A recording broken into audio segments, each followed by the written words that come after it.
Mario Rivadulla presenta Teledebate con Ramón Reyes, Alex Jiménez y Dilenia Cruz.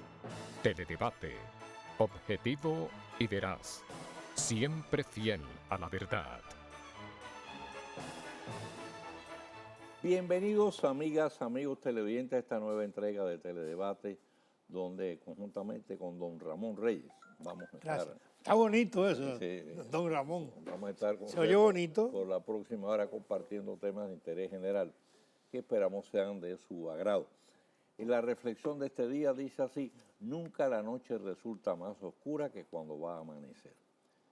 Y los pasos de la historia nos recuerdan que en el año 1877 el padre Francisco Javier Villini descubrió y depositó los restos del gran almirante Cristóbal Colón en el altar mayor de la Catedral Primera de América. Siempre ha habido un debate enorme con que si los restos de Colón están aquí, si están en España, están en Sevilla, están en Italia. Bueno, pero aparentemente los de aquí son los válidos. Yo tuve un pleito en Sevilla porque sí. me llevaron y que, mira, aquí están los restos del almirante. El innombrable, decía yo. Digo, mire, eso está allá en Santo Domingo. Entonces está haciendo turismo barato. Y se pusieron bravos conmigo. Sí, bueno, en 1948, en respuesta al reconocimiento de Corea del Sur por los Estados Unidos, la Unión Soviética reconoció a Corea del Norte. Este está considerado como uno de los regímenes dictatoriales más opresivos del mundo. Y en 1962, en la ciudad de Santiago, fue creada la Universidad Católica Madre y Maestra, teniendo como primer rector a Monseñor Eduardo Polanco Brito. Posteriormente fue elevada a la categoría de pontificia. En 1976, a los 82 años de edad, murió en Pekín el líder comunista chino Mao Zedong. Gobernó China por muchos años con puño de hierro que alcanzó su nivel más opresivo con la llamada Revolución Cultural, donde millones de chinos fueron ejecutados o enviados a los campos de concentración, acusados de desviacionismo ideológico.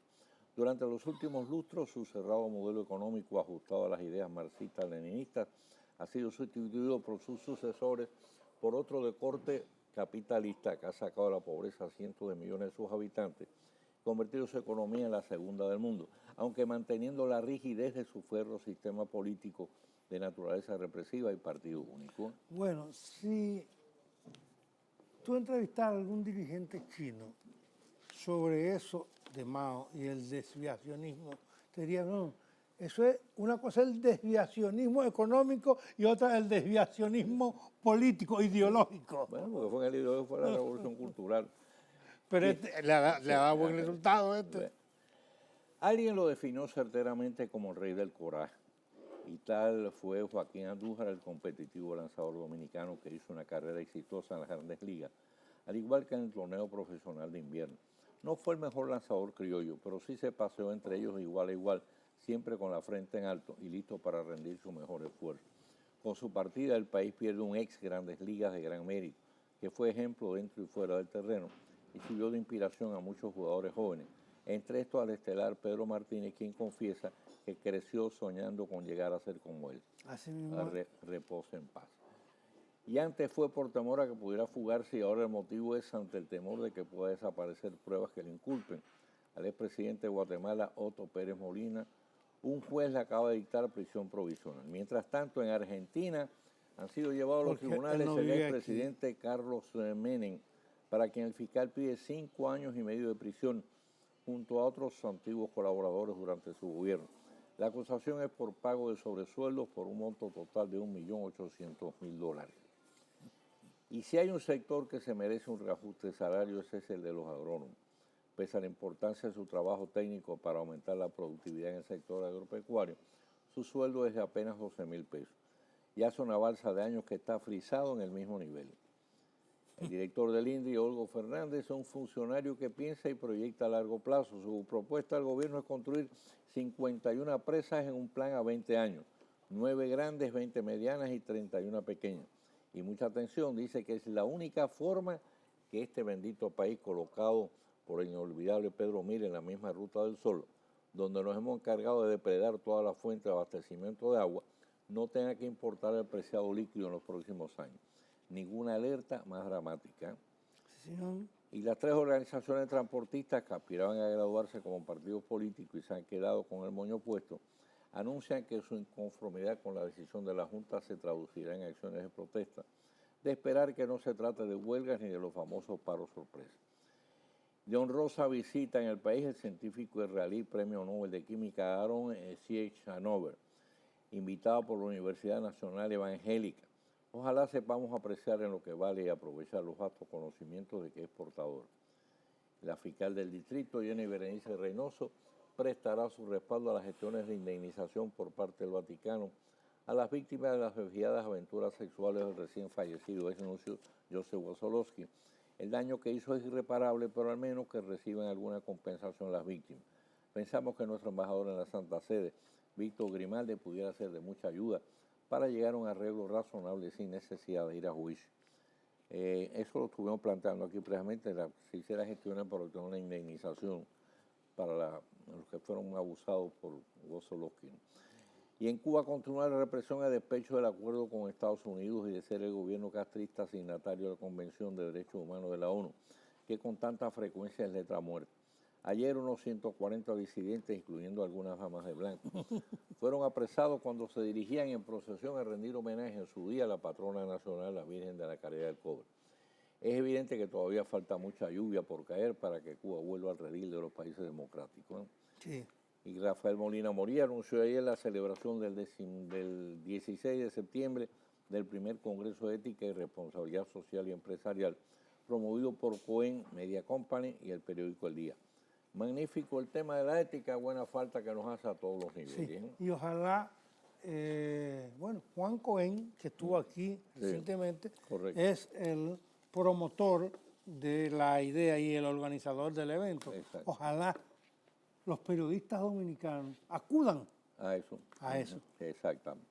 Bien, vamos a ver si el control nos pone ahí pues un video del Banco Popular que acaba de lanzar la tarjeta de crédito Visa FCB Escola. Es la primera tarjeta biodegradable en la región del Caribe y segunda de toda Latinoamérica, fabricada con poliácido láctico PLA, un termoplástico derivado del almidón de maíz que puede ser reutilizado hasta 50 veces, no daña al medio ambiente durante su proceso de descomposición y se convierte en compost para fertilizar el suelo. Esta pionera tarjeta de crédito verde ha sido desarrollada en alianza con la empresa Gemalto, el proveedor de tarjetas del Banco Popular. Además de su innovadora naturaleza ecológica, es la única tarjeta destinada a los amantes del fútbol en el país. Ofrece a sus titulares un amplio paquete de beneficios locales e internacionales, ya que accederán a descuentos en taquillas y asientos preferenciales a los partidos celebrados en el Camp Nou, sede del Fútbol Club Barcelona en la capital catalana. Y entonces esta tarjeta, Ramón, también ofrece 25% de descuento en alojamientos y restaurantes de casa de campo. Y adicionalmente a eso, tarjeta 20 gozarán de un 10% de descuento en un monto de la escolaridad de sus hijos en la FCB Escola de Santo Domingo. Podrán pagar con sus millas popular todos los productos promocionales. Así que mejor de ahí se daña. Mira a ver si usted quiere su tarjeta. Sí, señor, que me la manden. Amante de fútbol. Sí. Vamos a hacer la pausa y cuando regresemos ya vamos a estar recibiendo el teledebate de nuestro web periódico.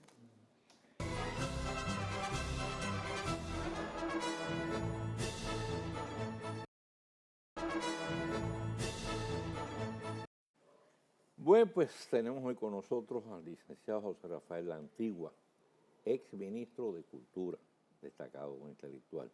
Que bienvenido a Teledebate, José Rafael. Bienvenido. Primero Bienvenido y bien llegado. Sí, señor. Primero una remembranza para Ramón Reyes. Ahora viene con el cuento aquel, que ya yo me lo sé de memoria. Mire, Teledebate comenzó en este mismo canal hace ya casi un cuarto de siglo. Sí. Con un equipo inicial que contaba con Adriano Miguel Tejada, Rafael Molina Morillo, Sara Pérez y nuestro huésped hoy, en realidad fundador de Teledebate. Sí. Fue fundador de Teledebate. Pero sin embargo, usted dudó ahorita que él venía hoy para acá. Mire, José Rafael, recientemente tú pusiste en circulación los dos últimos tomos de Espacio y Resonancia. En total la serie está compuesta de 7. Nosotros no pudimos asistir porque estábamos fuera del país. Ahora, ¿qué recoge Espacio y Resonancia? Son una selección, por supuesto, de los trabajos que publicamos durante 20 años como comentarista literario, iniciándose en el Nuevo Diario, en 1983, hasta el 2003, que cerró Biblioteca como suplemento que dirigíamos en Listín Diario. Pero en el centro, entre el Nuevo Diario, con Juan Bolívar Díaz, que fue el que nos abrió las puertas ahí cuando era director, hasta con Miguel Franjul en el Listín Diario en el 2003, ocurrieron en el centro, y yo creo que ahí es que está la parte central de los trabajos que hicimos como comentarista literario, 15 años en Última Hora. Eso te iba a preguntar. Con Aníbal y con Rudy. Pues tocaba decir Listín Diario, Sí, pero sí. los trabajos literarios yo lo esperaba todos los fines de semana Así es. en el periódico En Última Hora, así que es. llegas a coleccionar. Creo que debo tener una cantidad guardada Bueno, por ahí. pues ahora con los 7 volúmenes lo puede tener. Ahora, en total, ahí en ¿cuántos libro. años tenemos entonces de Son todo 20 este años. literario? Son 20 En años. total. En total fueron 20 años. Aunque estos 7 volúmenes no recoge la parte del Nuevo Diario, los 2 años del Nuevo Diario, porque entonces era una paginita pequeña, Sí. eran pequeños comentaritos, ¿no? Reseñas más bien, ¿no? Sino la parte de Última Hora y los 3 años finales en Listín Diario. El último volumen ya recoge trabajos posteriores, algunas presentaciones de libros, prólogos de algunos libros. Por eso lo hemos llamado exordios y encomios, porque cada volumen lleva un subtítulo. Sí.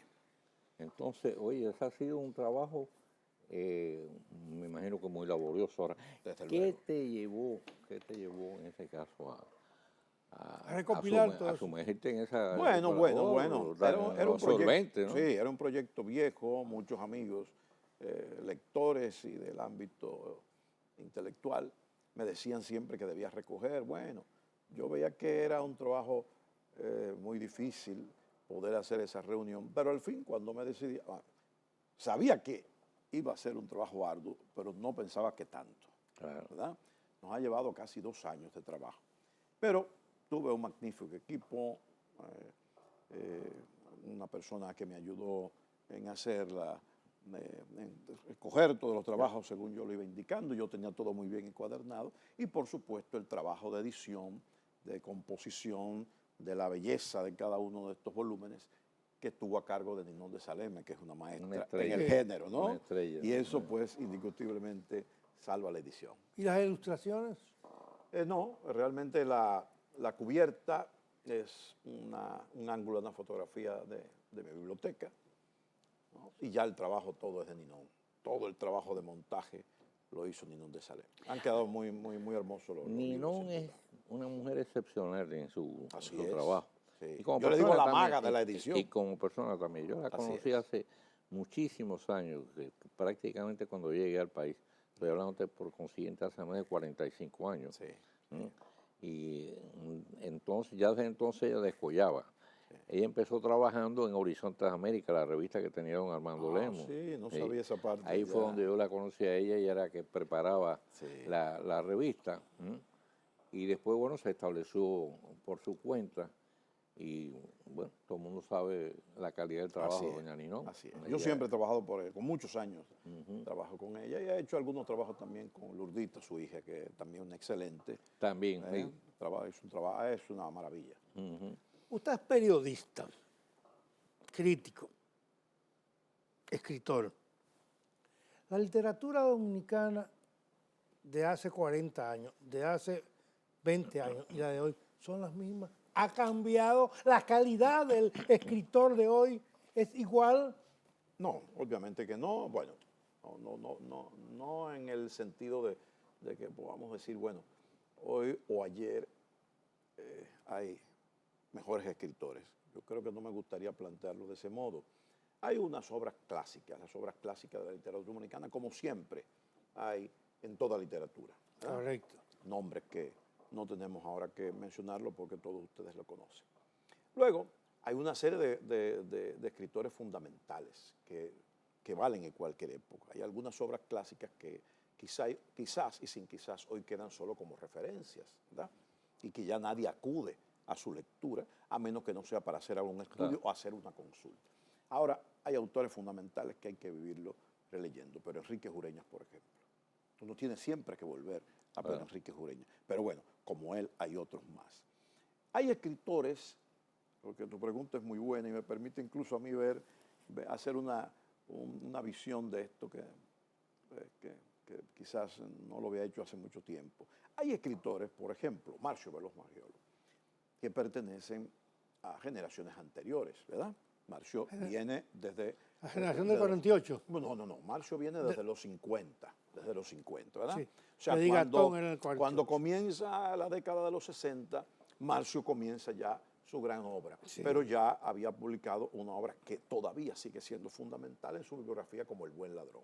Entonces, Marcio sigue escribiendo y publicando al día de hoy magníficas narraciones, magníficas novelas y formidables ensayos. Yo digo que es la gran memoria histórica del acontecimiento, digamos, cultural del país, la vida barrial de su villa francisca nativa, etcétera. Es sin lugar a dudas. Pero hay otros autores, perdón, Mario, que bien son de las generaciones más recientes. Y hay autores importantes, hay autores que han surgido, diríamos, para no quedarnos ahí en la inmediatez, en los últimos 20 o 25 años, que indiscutiblemente son valores muy apreciados. Yo comentaba precisamente en días pasados con un grupo de amigos los valores de la llamada generación del 60, que siempre he dicho que en esa época, de una manera excepcional, confluyeron tres generaciones. No se puede hablar de una generación del 60 única. Es correcto. Hay una generación como la de Marcio, que viene de los finales de los 50 y se inserta en los 60. Y sigue. Hay una generación, Juan José Ayuso, bueno, hay un grupo, que es de ese periodo previo a la Revolución de Abril, que fue muy importante. Algunos de esos se insertan en la que ya se llama generación de posguerra. Tony Raful era un muchachito. Correcto. En el 65. Pero Tony pertenece a la generación de posguerra, entonces no lo podemos ligar con esa generación del 60 previo a la generación del 65. El 65, la Revolución del 65 fue un acontecimiento tan importante y realmente marcó que es una etapa que permite el surgimiento de una generación literaria, algo que es realmente inédito en nuestra literatura y posiblemente en muchas otras partes del mundo, que en un solo decenio puedan configurarse dos generaciones diferentes, incluso pasando algunos, no todos, de una generación a otra. Entonces hubo un espacio, yo diría un poco más débil, quizás el término... Sí, bueno, en los 70, ¿verdad? No hubo mucha cosecha literaria. No, había sido muy fuerte lo ocurrido en el decenio de los 60. Y como yo digo en mi libro La Conjura del Tiempo, las décadas nunca concluyen de manera cronológica, como eso lo hacemos por una cuestión, ¿verdad? No termina el último día de diciembre de esa década y vemos el comienzo de otra. Cronológicamente sí, pero probablemente el acontecimiento que cierra la década de los 60, el decenio de los 60 y la importancia de toda esa generación de posguerra y de todo lo que ocurrió en los 60, porque de que voy a decir ahora, venía desde antes de la Revolución haciendo su obra, aunque la Revolución es que lo agiganta, como es el caso de René de Risco Bermúdez. Con su accidente, 73, ¿verdad? En 1973 se cierra esa etapa, porque indiscutiblemente él es la figura principal. Entonces los 70 van a producir uno o dos escritores importantes, tal vez tres, hasta que vienen los 80, que se presenta con un plan de ruptura con relación a los sesentistas. Es decir, no tenemos que hacer otra cosa, ya el ámbito protestatario no es el nuestro, ya tenemos que tener otra visión de la literatura y yo creo que esa generación de los 80 crea una nueva visión del quehacer literario. De modo, Ramón, que un poco para resumir, yo creo que la literatura dominicana ha tenido importantes momentos, que vive actualmente un momento importante con dos o tres figuras que lamentablemente quedan un poco y un mucho en la opacidad a causa de la falta de una buena sociedad de lectores que no tenemos. Ese es el factor que no nos permite ver y conocer, a menos que tú no estés muy metido de lleno en eso, los valores literarios en el campo de la narrativa, en el campo de la poesía, que ha sido el género más activo, e incluso en el ámbito del ensayo. Con tu permiso, hacemos una pausa y regresamos.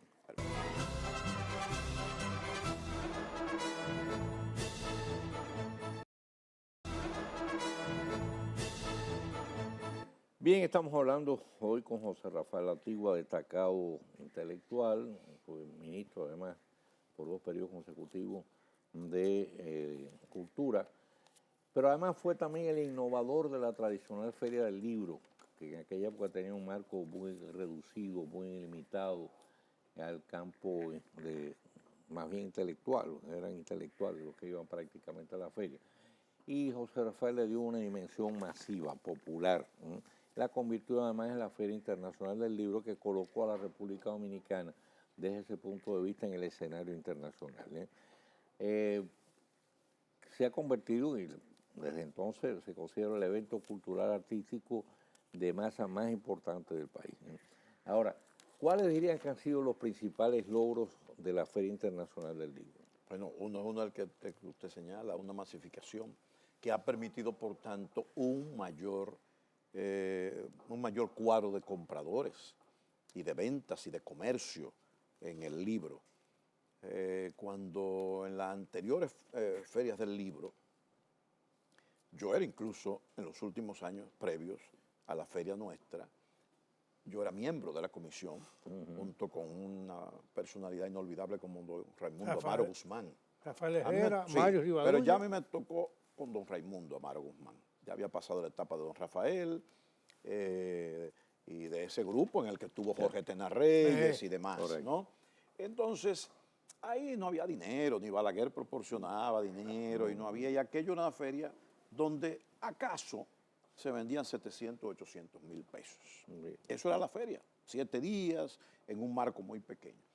Entonces, la feria del libro y su internacionalización inmediata permitió primero que viniese más gente, y ya el movimiento a la fecha de hoy, yo siempre he dicho que siempre he estado por una investigación que hicimos en nuestro periodo como ministro de Cultura, de unos 350 millones de pesos, no solamente en la venta de libros materiales educativos, sino también en lo que se llama la cadena de cultura. Correcto. Alguna gente dice, bueno, pero que se vende comida, que se vende... Bueno, lo que nunca se debe exagerar la nota, pero en todo evento de ese tipo usted tiene que tener refrescos y comida, y todo, hasta el taxi que se mueve en esos días, hay un movimiento de taxis muy fuerte, entra dentro de la cadena económica de cultura. Ese es un término aprobado por los organismos internacionales. De manera que ahí hay un movimiento enorme económico durante esos días.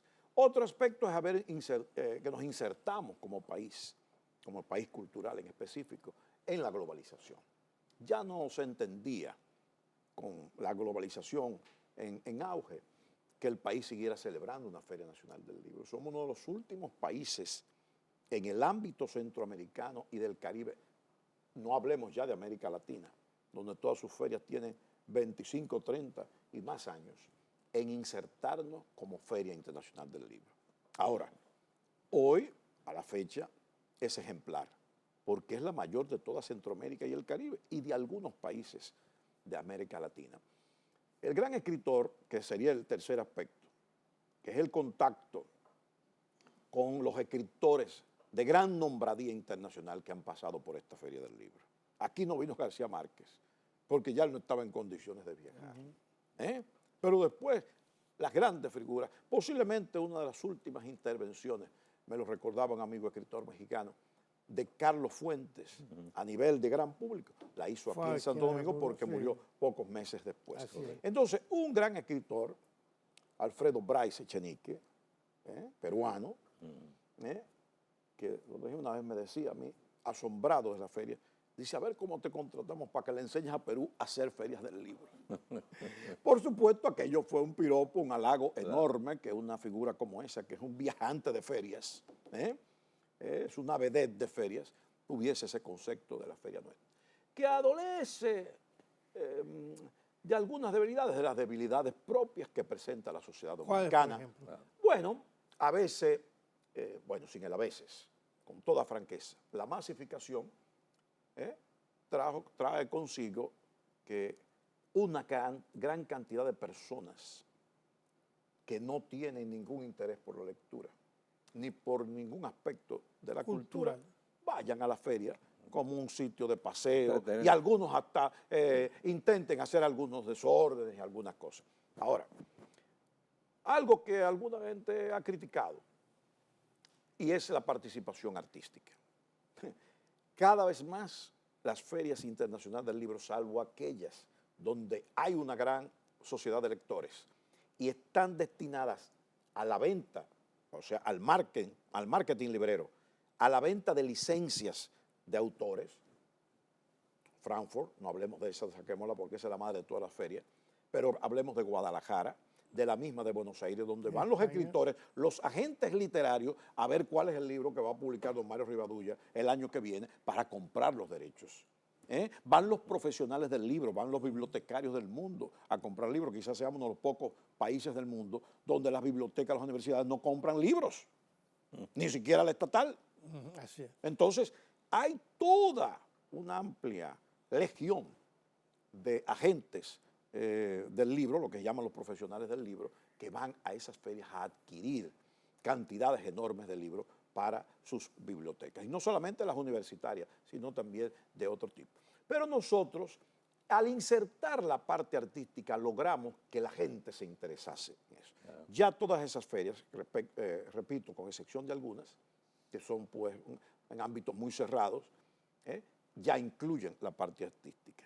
Cuba, por ejemplo, que era una feria pequeña, se fue ampliando, fue haciendo una gran feria en el área de la Cabaña, la sacó de un sitio cerrado que tenía y presentan espectáculos artísticos, porque el arte no está disociado de la producción bibliográfica. Lo que no podemos es hacer excesivas esas presentaciones artísticas y que sea el núcleo central de un evento de este tipo. El libro debe mantenerse siempre como el protagonista.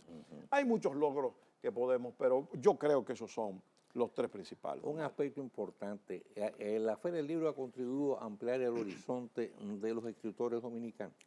En alguna medida sí, en alguna medida. Y vuelvo a decir que todo lo nuestro es limitado por el factor lectoría.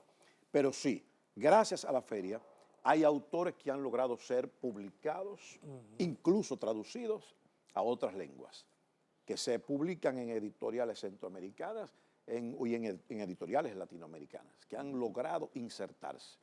Han ido conociendo autores que le han permitido, porque eso es una cadena. Claro. Usted conoce un escritor, lo trae aquí, y ese escritor luego se lleva a un escritor de aquí, o dos, o tres, o cinco, para ir. Se crea toda una cofradía, que es normal en el ámbito intelectual del todo el mundo.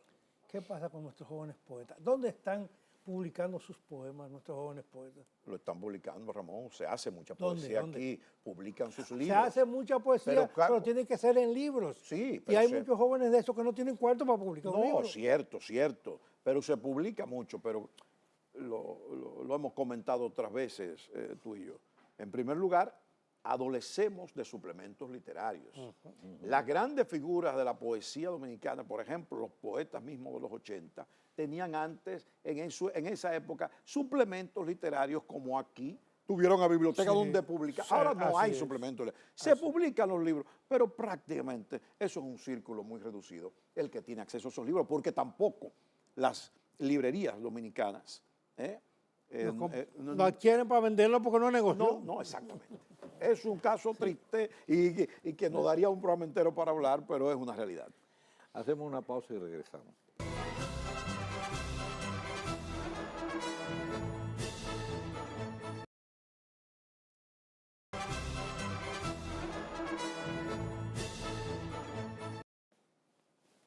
Hablábamos ahorita de que las bibliotecas no compran libros, las bibliotecas dominicanas no compran libros.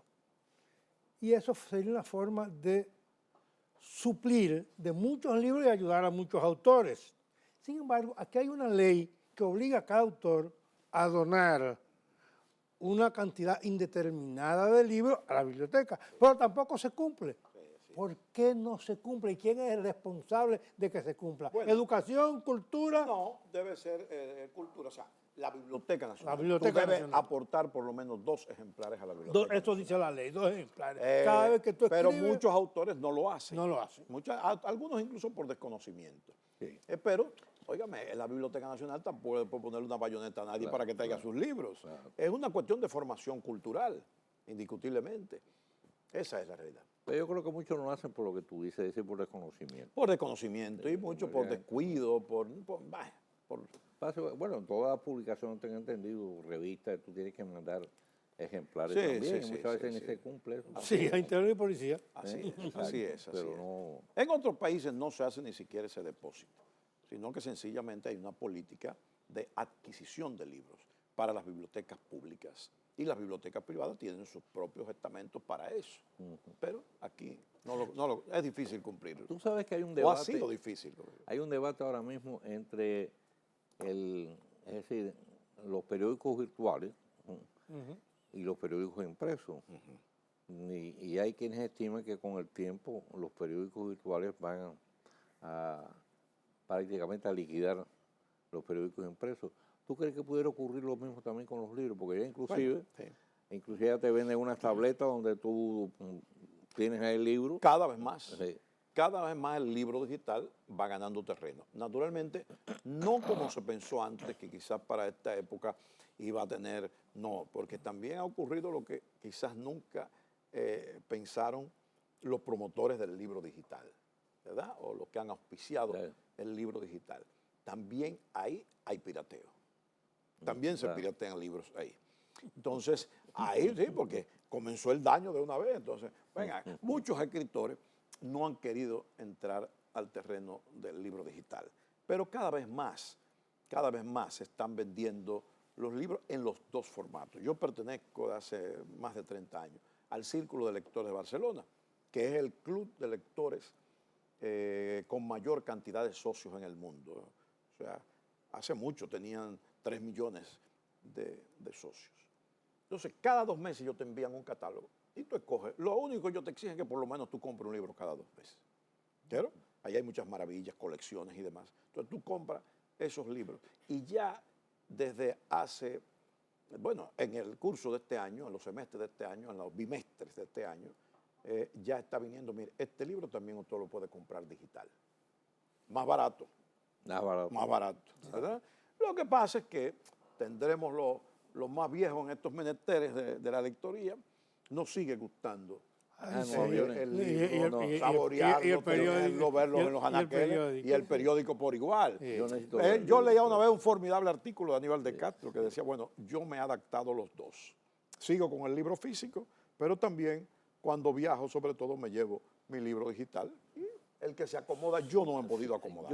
Pero no hay duda de que las generaciones que nos siguen, nuestros hijos, van por ese camino. Pues yo me llevo si son lectores. Pues yo me llevo en los viajes el libro abajo del brazo. Ya. Me han regalado una tableta de esa y no la he usado jamás. El escritor más importante en lo que va a decir, estamos en el 2015, ¿para ti quién es? Puede ser poeta, puede ser ¿Dominicano ensayista, o qué? dominicano. Yo creo que yo no me atrevería Gancho. a hacer una afirmación tan rotunda. Yo sí creo. Dame 3 entonces. No. Yo sí creo que no solo porque es la figura viva más importante, creo que uno de los escritores más completos que hemos tenido es Marcio Veloz Maquiavelo. Sí. Si algún día hay un gran premio internacional que merezca la literatura dominicana, Hay que el que lo recibe debe ser Marcio Veloz Maquiavelo. ese Es una obra muy completa en el aspecto narrativo, en el aspecto ensayístico, en el estudio antropológico, incluso como poeta, que mucha gente desconoce la obra poética de Marcio. Marcio ha abarcado todos los géneros. Y como memoria, como decíamos al inicio de este programa, es un memorioso formidable y sabroso. Es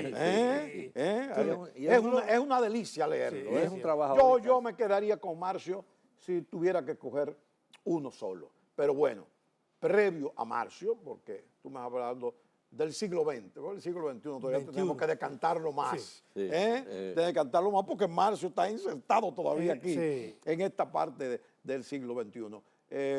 Hay un buen grupo de autores importantes y no preferiría escoger uno solo. Bien, pues muchísimas gracias, José Rafael. Han sido muy orientadoras tus...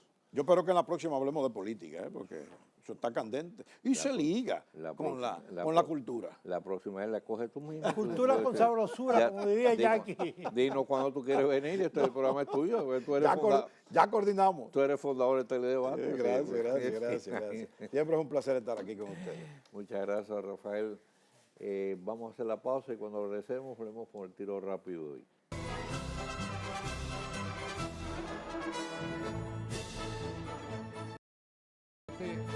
El tiro rápido de Mario Rivadeneira.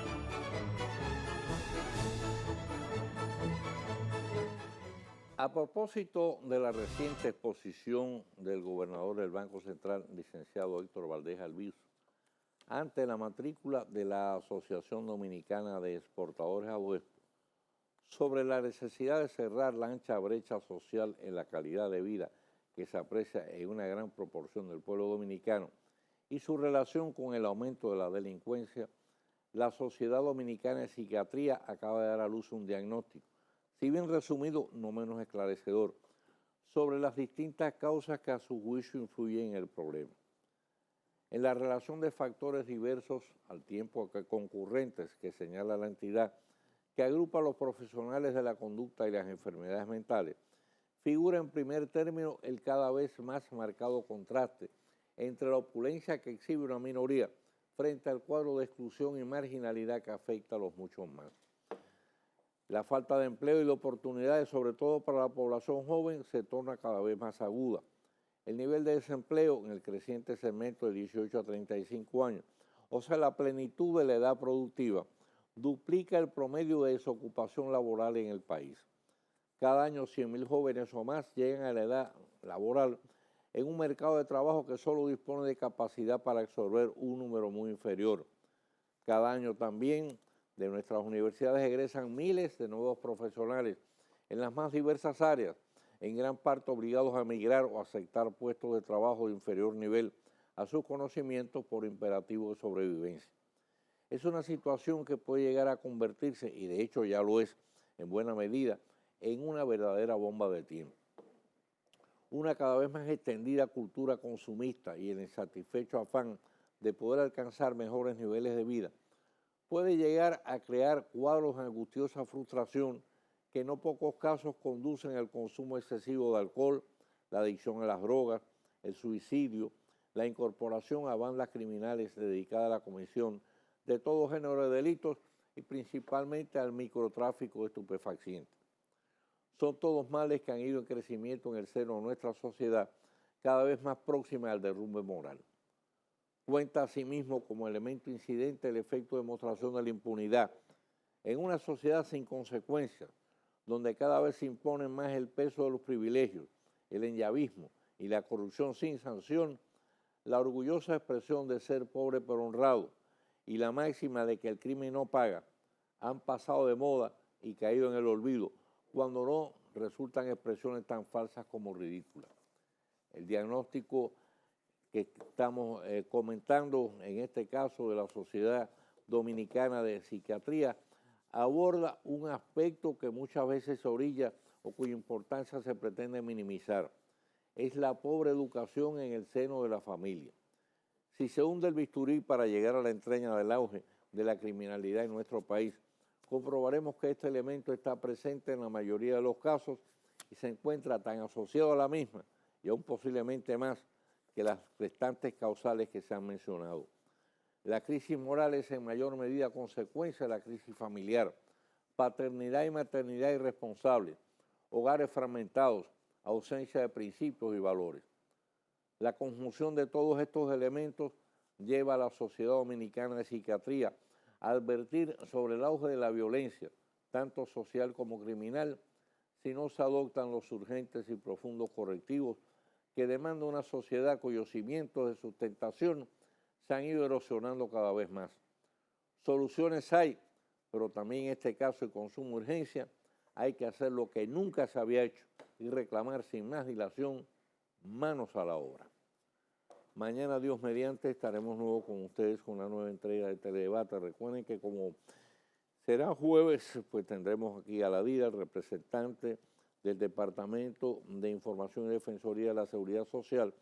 Así que todos aquellos amigos televidentes que tengan alguna situación de confusión, de duda, de queja, de denuncia, podrán tener a su disposición nuestros teléfonos, llamando desde el interior inclusive sin cargo, para poder hacer sus respectivas consultas. Y no se muevan, que por ahí continuamos con la excelente programación del Canal 23.